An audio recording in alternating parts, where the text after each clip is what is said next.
Hello, sleepyheads.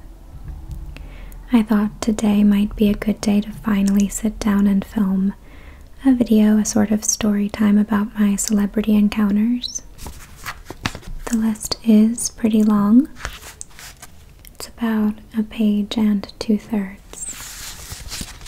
So yeah, I'm just gonna jump into it. I do want to make note of the fact that I've made the decision to include positive and negative experiences because I want to give a realistic impression of the range of experiences I've had. That said, I'm not going to go really deep into criticizing anyone or extrapolating about their larger character. I leave that to you, whatever else you may know about the celebrity, other stories you may have heard or impressions you may have of them. I'm not going to be commenting on that. I know we live in the golden age of internet commentary, but I do get uneasy at the idea of talking about people I don't know, and it makes me especially uncomfortable when, when someone on the internet gets picked apart and they're not a celebrity, because I worry that they don't have the resources in place to cope with all that negative attention. Even though I'm all for accountability, just the flip side of it, it can be very damaging the way we pursue accountability en masse. So yeah, I'm a little more comfortable doing it, talking about celebrities, sharing their behavior, because it's something that kind of goes with the territory of pursuing a career in the public eye as an actor or a TV host, a public figure of some kind. And also, I have a little more confidence that they do have the resources in place to deal with all that negativity. Not saying that anything I'm about to say would be the straw that broke the camel's back for the public image of any given celebrity, but still something I think about. But then again, I do understand why we hold celebrities to a higher standard.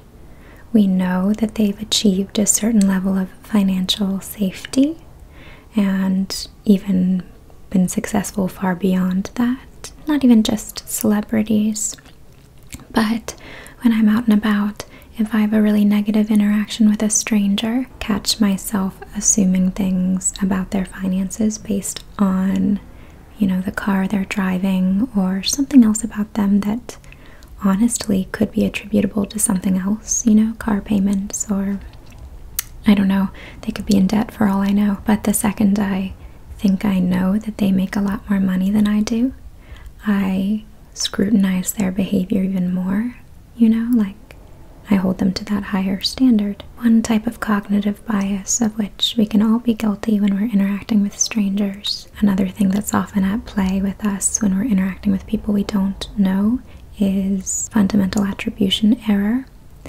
wherein we think that anytime we behave badly, it can be attributed to the circumstances, a shitty situation, a bad day.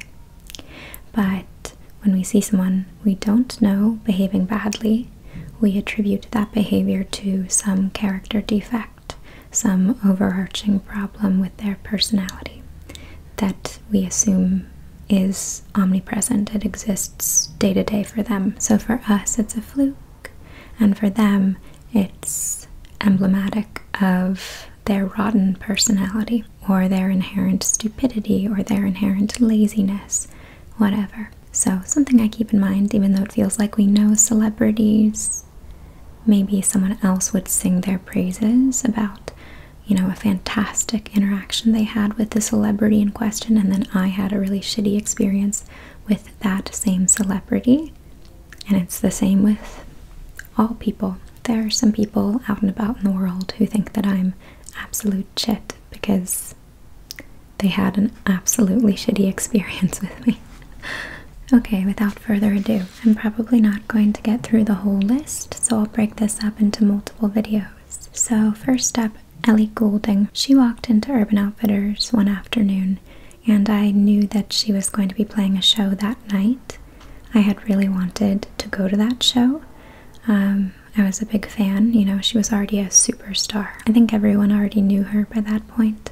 So of course her show was sold out. And she walked in looking for, I think, novelty underwear. Like it said fuck you or happy fucking birthday or something like that on the crotch. And she really wanted this underwear. Or maybe it was a t-shirt and it wasn't in stock anymore. So then she settled on some funny underwear. Something like that. I got up the courage to talk to her. And because I'd been sort of staring and I was like, oh my god, and she was like, yeah, I'm Ellie. No smile, pretty serious and pretty, I don't know, wary of the interaction of this tiny redhead looking at her like this. And yeah, I just told her that I'd really wanted to see her concert and that I was a big fan.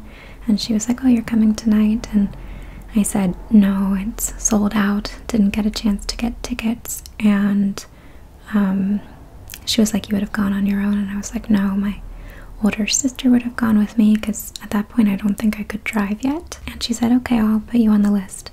And it was so nonchalant and she sort of shrugged. It sounded too good to be true, but we still got all dressed up and drove into the city, and we went up to the venue and there was a line like down the block to get through the doors. And then a window, you know, if you didn't already have a ticket, will call, things like that, the box office. And we waited in that line. It was a shorter line, but we still had to wait for like 15-20 minutes. And we got to the front and we gave our names, and the woman was like, I'm sorry, you're in the wrong place. And my heart sank. And then she pointed to another window at the end of the building. Nobody in line at that window. And we went to that window, gave our names, and they were like, oh, of course, come on in. So we got ushered into the building before everyone else in the line, and we got directed up these stairs, and we came to realize that Ellie Goulding hadn't just put us on the list for the concert for general admission. She had put us in the balcony box with her manager and nobody else. Like, it was empty. And in the course of the night, there were all of 6-7 people in that box, all of them connected in some way. So we just had this wild experience, and the concert was great. I just didn't realistically think that she'd actually remember to tell someone to put us on the list, because she didn't have anyone there with her. She didn't write down my name. She just was like, yeah, I'll put you on the list. And I 100% in the back of my mind was like, yeah, you will, sure. But I think my sister was more optimistic, and we ended up going and we had a great night. I'm gonna try to keep the rest of my anecdotes a little shorter, a little more concise. Jeremy Piven, not such a nice experience. He was sleeping with or casually dating at the time the sister of the boyfriend of a musician who was playing a show with my partner of the time. So after the show, we all sat down for drinks together. He was pretty rude the whole night, didn't really pay attention to the show, didn't really engage with anyone except his girlfriend. What he was saying subliminally by groping her constantly was pretty much the only thing he was communicating the entire night. Other than that, he was very antisocial, wasn't interested in our conversation as a group after the show, and I was sitting across from him at this table. I think there were like 6 or 7 of us, and the only time he acknowledged me directly, and I'm wondering if he even acknowledged my partner and their performance, but I don't remember that. But the only time he really acknowledged me was to either like point at or even push his drink glass in my general direction and be like, I'll have another, but without looking at me. So my partner was quick to be like, I'll get a server, because I sat there and I was like, I don't know what just happened. I was a server at the time at another venue, and I think we even excused ourselves to go to the bar and kind of sort out what had just happened. Anyway, Joan and Melissa Collins. I was an extra on a set and sat at a table and got kind of interviewed by Joan at one point. I think the whole segment got scrapped. I don't think they ever used it for anything, but I was saddened to realize that at that point the majority of what Joan Collins said was written for her and kind of fed to her between takes. She seemed pretty out of it, and her daughter was a lot more with it, but not super friendly, didn't want to engage with any of the extras. But obviously a lot of her focus was going toward helping her mom and making sure everything went right. I wouldn't say that they were rude to anyone. They were both just vocally kind of crabby and gave the impression that they didn't want to be talked to, so all of us knew not to.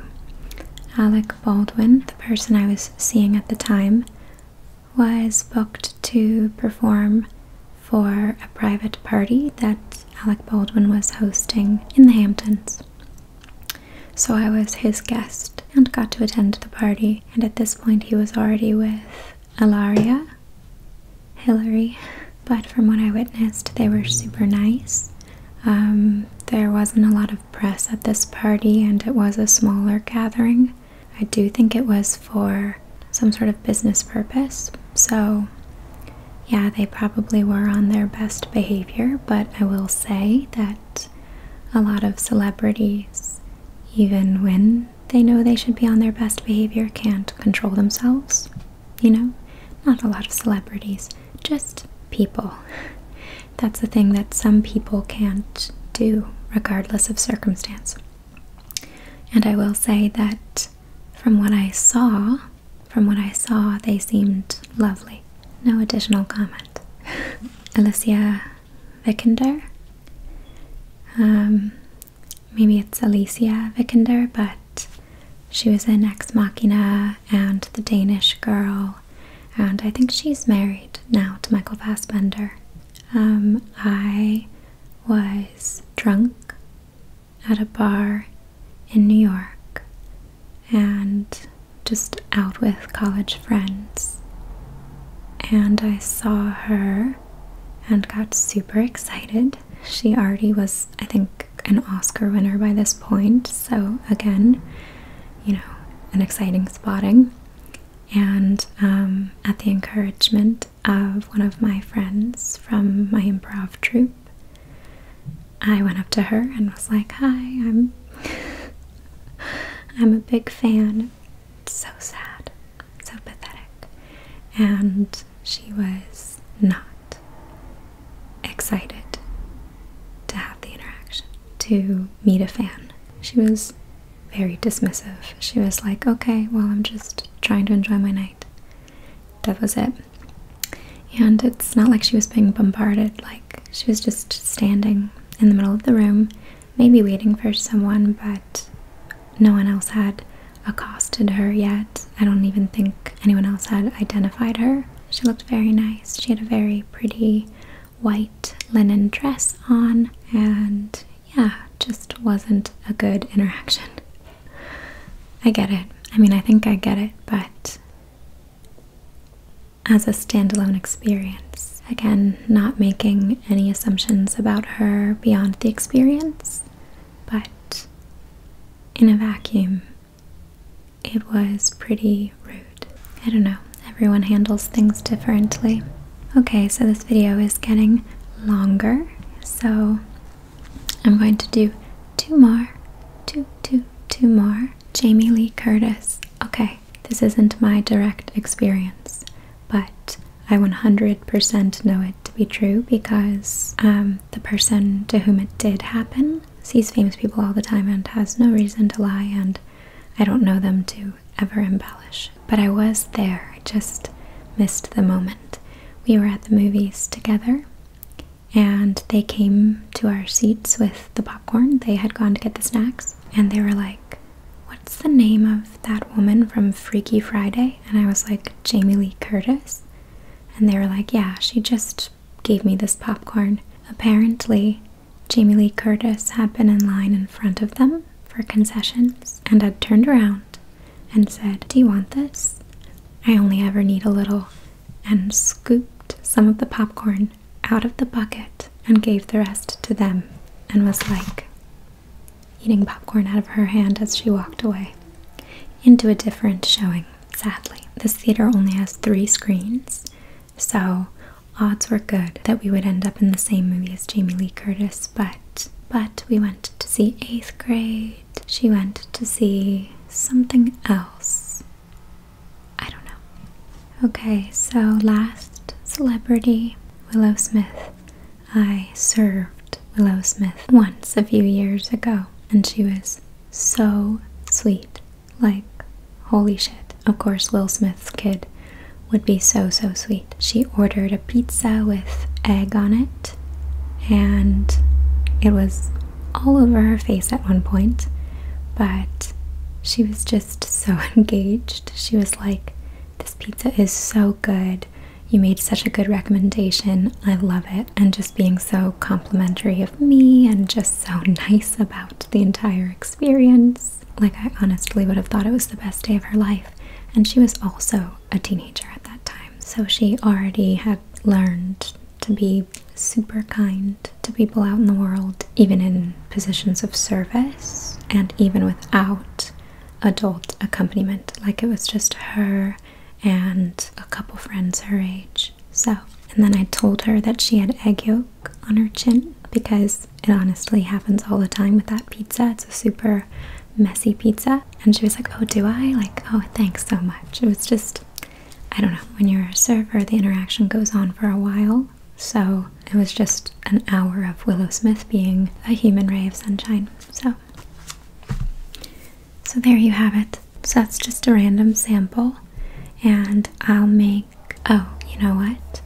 I should end on Keanu Reeves. This is not something, again, that happened directly to me. This was something that I witnessed at a distance, but he was sitting with a companion of some kind, like in a patio area outside a movie theater. It was not a great hiding place, but he was kind of off to the side and had found some relative peace and quiet, and he was eating a sandwich and kind of talking to his companion between bites, and someone came over, someone who had identified him, and asked for a picture. And you could tell this happened to him all the time.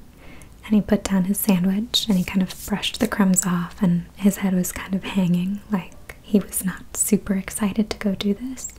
But he immediately just stopped what he was doing, walked over to their friend group and took a bunch of pictures with them, and it all just seemed very polite, but like a super shy person, or maybe someone who's just been famous for a long time. But it was just super perfunctory, and it's so funny because you could tell that he really didn't want to, but that there was like no world where he wouldn't have done it. I don't know how to explain it, but it does jibe with my general hope for the sort of person Keanu Reeves really is. Oh, and I think what made me the most excited was that he really is that man from the meme. I know I'm not supposed to discuss the larger universe, but I guess I'm talking about their movies and things like that. That meme of him with the sandwich and the bench and kind of hanging his head, from what limited glimpse I got into his life, he's just like that. Like, there was no one else around before this other group spotted him. It was just Keanu Reeves and his friend, and then across the way, us. So we got to kind of observe him, and if someone had taken a picture of him at any given moment, he would have seemed really sad. But then there were spurts of him having animated conversation with his companion, so I think that's just his vibe, you know?